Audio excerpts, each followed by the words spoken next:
Hi guys, and welcome back to my channel. If you're new, I'm Maggie and welcome. Today I'm going to share with you how to make a avocado chickpea toast. I guess like an avocado toast topped with chickpeas.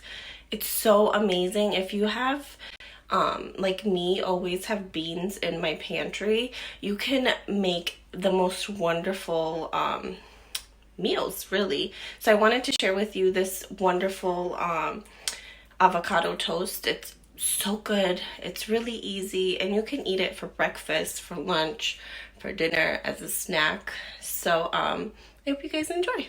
Occasionally I need to breathe. Stop me for a second, I got needs. Occasionally I set them free. Don't hold me back now, I'm in the lead. This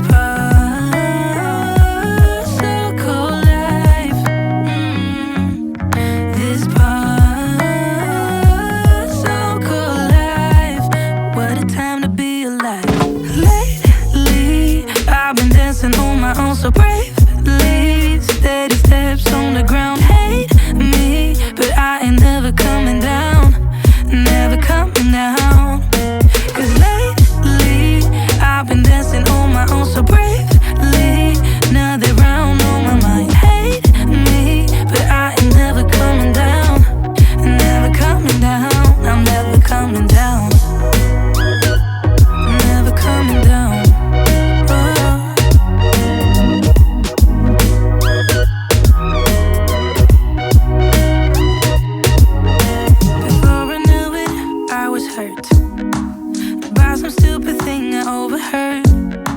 I never built the wall to shut it all down, but now it's even made of concrete. This particle life, this particle life. What a time to be alive.